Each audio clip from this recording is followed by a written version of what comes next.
वाराणसी के कजरापुरा स्थित आदमपुर जोन के अंतर्गत आने वाले सभी वार्ड की सम्मानित जनता को सूचित किया कि मकान टैक्स, पानी का टैक्स और वार्ड की जनता की अन्य समस्याओं के समाधान के लिए वाराणसी के मेयर माननीय अशोक तिवारी जी और श्रीमान नगर आयुक्त महोदय के द्वारा एक जन चौपाल लगाया गया। नगर निगम और जलकल के अधिकारीगण के साथ कई क्षेत्रीय पार्षद हाजी वकास अंसारी, गुलशन अली, बिलाल अहमद, अफजाल अंसारी, मोहम्मद तैयब, बिस्मिल्ला अंसारी, सामाजिक कार्यकर्ता जमाल अंसारी, राज खान, क्षेत्रीय पार्षदगण मौजूद रहे। इस दौरान मंजूरुल हक अंसारी साहब ने मेयर साहब को दुपट्टा पहनकर शिष्टाचारी मुलाकात की।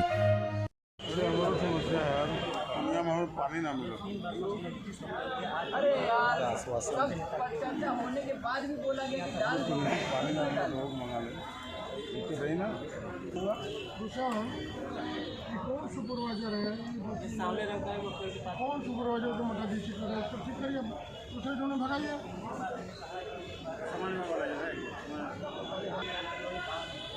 वो कहाँ से बनाएगा जब आपको सामान ही नहीं रहे सब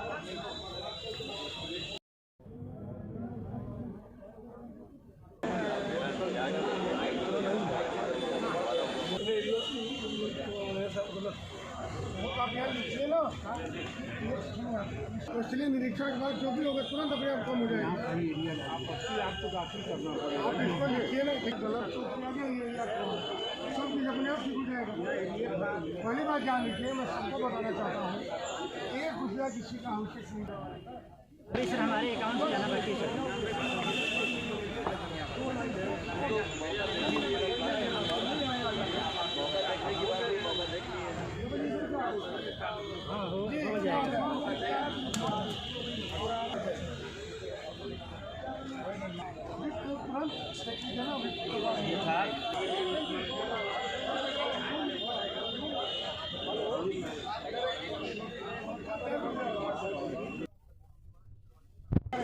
हमें आगे में सब्सिडी देती है पावर और हाउस टैक्स पर हमारी गर्दन पकड़ ली जा रही है। हम अपनी बात को कैसे किसको बता कर समझाएं कि सर हमें पूरे देश में हमारा अगर बनारस को जाना है तो कैसे बचाया संबंधित सुनिए संबंधित आ रहा है कि तुरंत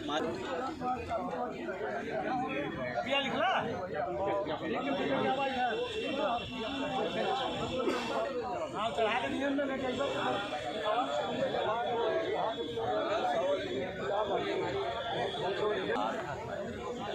क्या हो गया ये जो है क्या हो गया इसमें जो है असेसमेंट के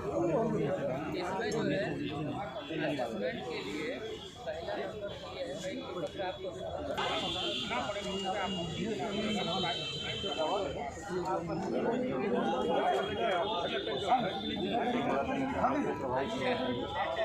घूम रहे हैं चले जाइए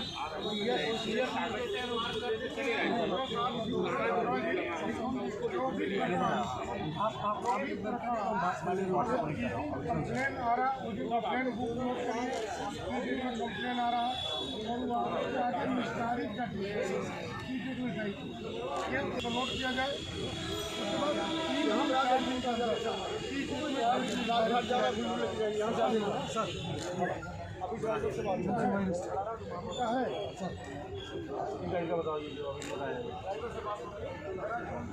पाँच नंबर आगे इस अधिकारी को दिया गया मोबाइल नंबर तारीख आख्या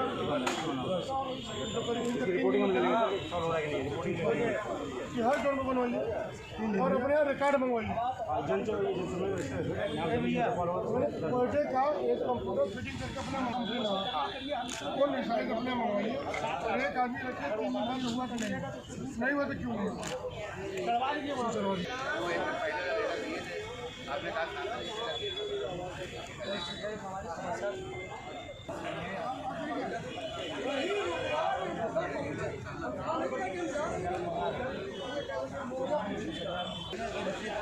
हमें क्या मालूम आपको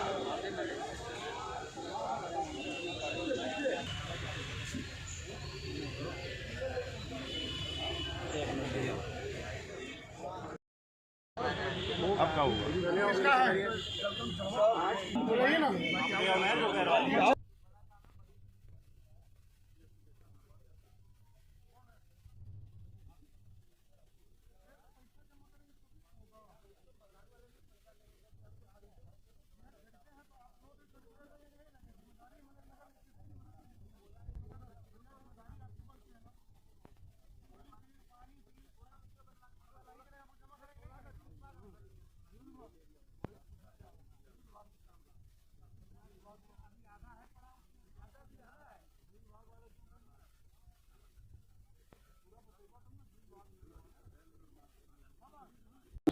अपना नाम बताइए। सुनील सोनकर।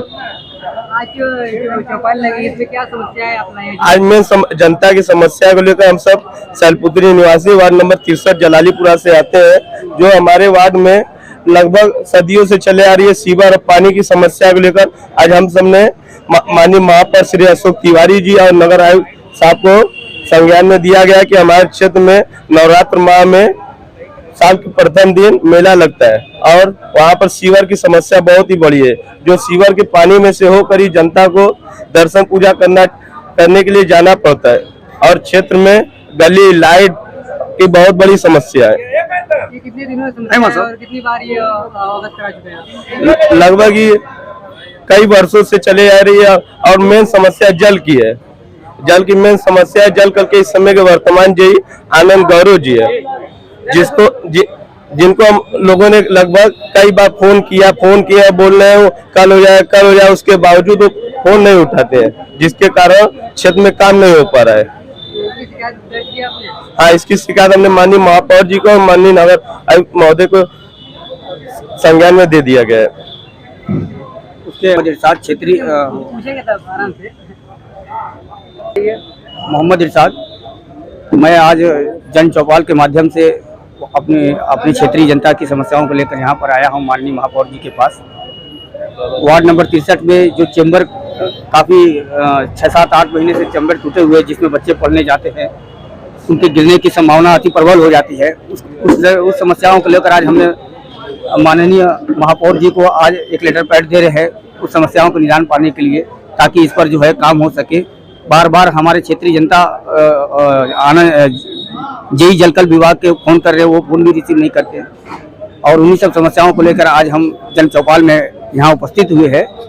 और सरिया क्षेत्र से लेकर माता शैलपुत्री देव का भी नवरात्र का मेला हर साल जो लगता है, उसको लेकर जो सरिया पुलिस चौकी से जो मेन रास्ता आया है जो रोड का, वो अति जर्जर स्थिति में है। हम माननीय महापौर जी से उसके लिए भी, इस बात के लिए भी हम लोग ने निवेदन किया है कि वहाँ पर रोड का निर्माण हो जाए ताकि क्षेत्रीय जनता इससे राहत पाए। कितने दिनों से समस्या? ये लगभग ये समस्याएं तो काफ़ी दिनों से है। जो ये सीवर वगैरह लेकर आसपास में नवरात्र का मेला लगता है, श्रद्धालु लोग आते हैं, वो नाली वगैरह में उनका पैर जाते हुए पड़ता है। अभी हाल फिलहाल में कांवड़ यात्रा थी, उसमें भी काफ़ी दिक्कत हो रही थी। बार बार क्षेत्रीय जनता फोन करते थे इन समस्याओं को दूर कर दिया जाए ताकि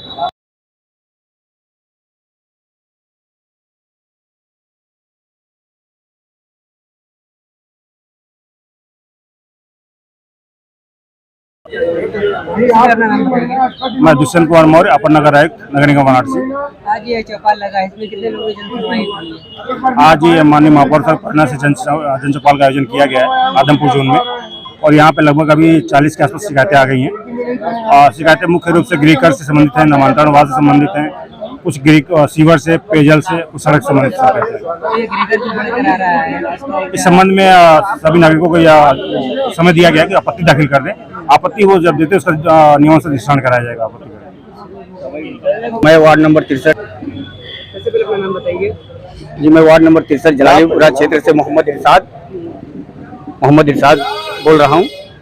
आज क्या समस्या है जो जन चौपाल जो लगी है, इसमें क्या समस्या आप लेकर आए हैं? जी, मैं जनपाल जो लगा है आज चौपाल, जो मैं अपनी क्षेत्रीय सूचना पे समुचित समाधान होगा, इसका मैं आपको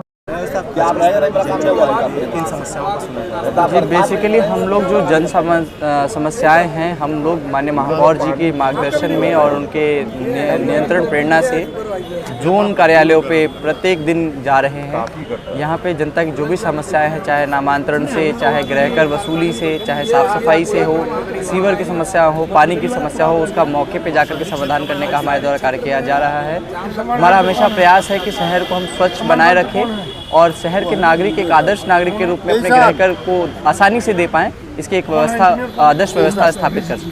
रिपोर्ट है उसमें क्या कुरीतियां हैं जो इस तरह की समस्याएं लोगों को फेस करनी पड़ रही है? नहीं, देखिए, जीआईएस के बारे में भ्रांतियां फैलाई जा रही हैं। एक मिथ्या है कि जीआईएस के पश्चात लोगों के गृहकर में बढ़ोतरी हुई।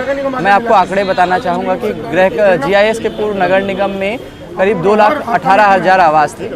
GIS सर्वे के पश्चात हमें GIS सर्वे से करीब 2,81,000 आवास मिले, जिसका मतलब ये हुआ कि नगर सीमा में 61,000 ऐसे घर थे जो कि गृहकर की सीमा में आते ही नहीं। इन घरों में केवल गृहकर की चोरी ही एक समस्या नहीं थी, इन घरों का नामांतरण भी नहीं हो पाता था। मतलब अगर यहाँ के लोगों का कोई घर कब्जा कर ले या फिर इनके नामांतरण कराना हो, वरासत कराना हो, तो इनको ये सुविधाओं से ये वंचित रहे थे। तो इनको हम ये नया मकान नंबर जारी करके इनको ये सुविधा देंगे। सेकंड, जो लोग बोलते हैं कि गृहकर के GIS के कारण गृहकर में बढ़ोतरी हुई, ऐसी स्थिति नहीं है।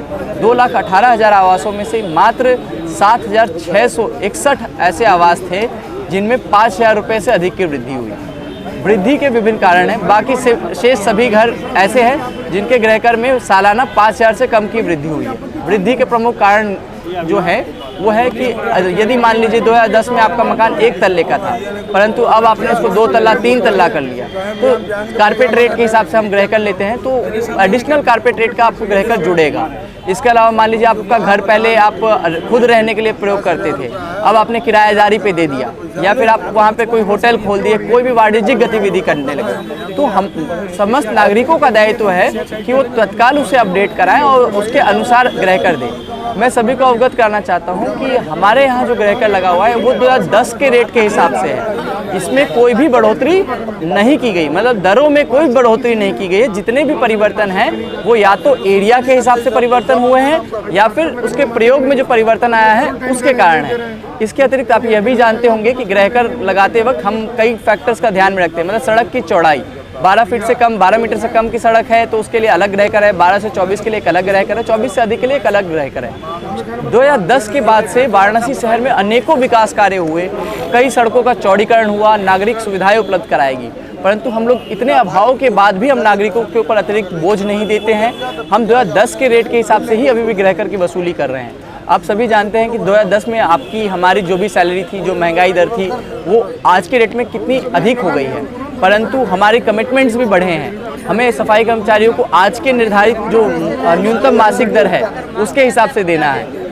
तो मेरा सभी से अनुरोध ये है कि हमें उत्कृष्ट सुविधाएं, हमें अपने शहर को सबसे अच्छा बनाना है, तो इसके लिए हमें सहयोग करना होगा। जो भी आप गृहकर देते हैं उसका प्रयोग हम आप ही को अच्छी उत्कृष्ट सुविधाएं, पेयजल, सीवर, साफ सफाई, डोर टू डोर कलेक्शन, इन सुविधाओं को ही उपलब्ध कराने में ये पैसे व्यय करते हैं। आप देखे होंगे कि हमारे पास ज़्यादातर जो शिकायतें आती हैं वो आती हैं कि साहब हमारे यहाँ सीवर चौक हो रखा है, सर हमारे यहाँ पेयजल की आपूर्ति बाधित है, हमारे यहाँ का पुराना पेयजल का नेटवर्क है, कूड़े की समस्या है, हमारे यहाँ स्ट्रीट लाइट नहीं जल रहा है। आप ये समझिए कि बिना गृहकर के निगम कैसे इन सुविधाओं को उपलब्ध करा पाएगा। तो मेरा सभी से अनुरोध है, एक हम अच्छी व्यवस्था स्थापित करने के लिए अग्रसर जा रहे हैं। ज़्यादातर लोगों का हमें सहयोग प्राप्त हो रहा है। आंकड़ों के हिसाब से हमने जो नोटिसेस निर्गत की, करीब 1,27,000 लोगों को नोटिस निर्गत की है, परंतु मात्र 3,621 के करीब में आपत्तियाँ आई थी, जिसमें से हम लोगों ने 3,000 से अधिक आपत्तियों का निस्तारण भी कर लिया है। निरंतर हम यहाँ तक ये भी ट्राई कर रहे हैं कि मान लीजिए यदि कोई नहीं आ पाया आपत्ति दर्ज कराने के लिए, इसीलिए स्वयं हम माननीय महापौर जी, हमारे माननीय पार्षदगण हैं, सभी के मार्गदर्शन में हम लोग जोन वार जा रहे हैं और हम आगे जा कर के ये कैंप्स वार्ड वार भी लगाएंगे और लोगों को एक साथ ले करके चल करके इसको इम्प्लीमेंट करेंगे, क्योंकि शहर आपका है, इसको अच्छा बनाए जाने की जिम्मेदारी आपकी है। हम अपनी पूरी सत्यनिष्ठा, अपनी पूरी ईमानदारी और अपने पूरे मनोयोग से इसको अच्छा करने में लगे हुए हैं। अनुरोध है आप हमारा इसमें सहयोग करें। इस आदमपुर जोन में किस तरह की समस्या देखने को मिली? जो लोग यहाँ पर आ रहे अपनी शिकायत के लोग किस तरह की शिकायत लेकर आ रहे हैं? सिमिलर नगर निगम से जो संबंधित शिकायतें हैं वो पेयजल से, सीवर से है, नामांतरण से संबंधित है। कई लोगों को कुछ कन्फ्यूज़न होता है रेट्स को लेकर के, तो हम बैठ करके उनको समझा रहे हैं। कई मांग संबंधित भी होते हैं कि उनका मांग है कि आप हमारे को यहाँ पे अच्छी सड़क उपलब्ध कराएं, तो हम लोग उनको हमेशा बताते हैं कि हम अपने कार्ययोजना के अनुसार जो हमारा बजट उपलब्ध रहता है उसकी सीमा अंतर्गत हम इसको कराएंगे और हम कोशिश करते हैं कि कोई भी यहाँ से जो जाए उसको डिससेटिस्फाई ना करें। अपेक्षाएं काफ़ी ऊंची है हमारे से और हम लोग निरंतर प्रयासरत हैं कि उनको पूरा करें। लास्ट टाइम सर कर में वृद्धि कब की गई थी? 2010 में हुआ था रेट्स में वृद्धि। तो बेसिकली कर का वृद्धि का मतलब होता है रेट्स। एक तो रेट होता है तो हम 15% मैक्सिमम है तो हम उस पे हैं, परंतु जो मासिक किराएदारी की दरें हैं जिससे बेस फेयर डिसाइड होता है वो लास्ट टाइम 2010 में किया गया था, जो अभी तक रिवाइज नहीं किया गया है। सर एक आखिरी सवाल है, बनारस में बहुत ज़्यादा ही सीवर समस्या है, तो क्या कब तक, क्योंकि विकास की बात की वाकई में विकास बहुत हुआ है, लेकिन पहले भी लोग सीवर की समस्या से जूझ रहे थे और आज भी जूझ रहे हैं। जी, जैसा आप सर मुखिया हैं, तो कब तक इस समस्या से यहाँ की जनता को निजात मिल सकती है? जी, बनारस के बारे में तो बोलते हैं बनारस इतिहास पुराण सबसे पुराना है, ठीक है, समस्या भी और यहाँ का जो सीवर सिस्टम है वो इंडिया का ओल्डेस्ट सीवर सिस्टम है। जिस समय के लिए सीवर सिस्टम बनाया गया था उस समय इस शहर की आबादी मुझे लगता है 7 से 8 लाख रही होगी। आज जब ये शहर की आबादी 20 से 22 लाख हो रखी है और प्रत्येक दिवस मिनिमम 3 से 4 लाख की आबादी फ्लोटिंग पॉपुलेशन है, मतलब ये श्रद्धालु हैं, पर्यटक हैं जो यहाँ पे प्रतिदिन आते हैं। इसकी वजह से हमारी ऊपर जो लोड है वो काफ़ी बढ़ा है। हम निरंतर इस जो लोड बढ़ रहा है उससे टैकल करने का प्रयास कर रहे हैं। आपको अवगत कराना चाहेंगे कि जो हमारी नई सीमा भी आई है इनको भी केटर करने के लिए हमने अमृत 2.0 भारत सरकार की एक योजना है, उसके अंतर्गत 1100 करोड़ की हमने परियोजनाएं भेज रखे हैं। ये स्टेट लेवल पे है, आशा है जल्द ही इसकी स्वीकृति हो जाएगी और उसके पश्चात ये समस्या का हम निस्तारण कर पाएंगे। डे टू डे लेवल पे लोगों को समस्या ना आए इसके लिए हम 24/7 लगे हुए हैं कि यदि कहीं समस्या आती भी है तो हम उसको तत्काल जा कर के वहाँ पे उसको निस्तारण कराएं। पब्लिक में एक निगम के प्रति हमेशा वो रहता है कि अगर निगम के लोग वहाँ खड़े हैं तो लोगों का सहयोग बहुत ज़्यादा मिलता है हमें, ठीक है। तो ज़्यादातर हमारे पार्षदगण हैं, हमारे जो वहाँ के लोग होते हैं लोकल्स, वो हमारे पूरा सहयोग करते हैं। जब लगता भी है कि साहब इसमें हमारे मजदूर कम पड़ गए तो लोग स्वयं आकर के भी हमारी मदद करते हैं। तो ये एक बहुत अच्छा हमारा एक्सपीरियंस रहा है।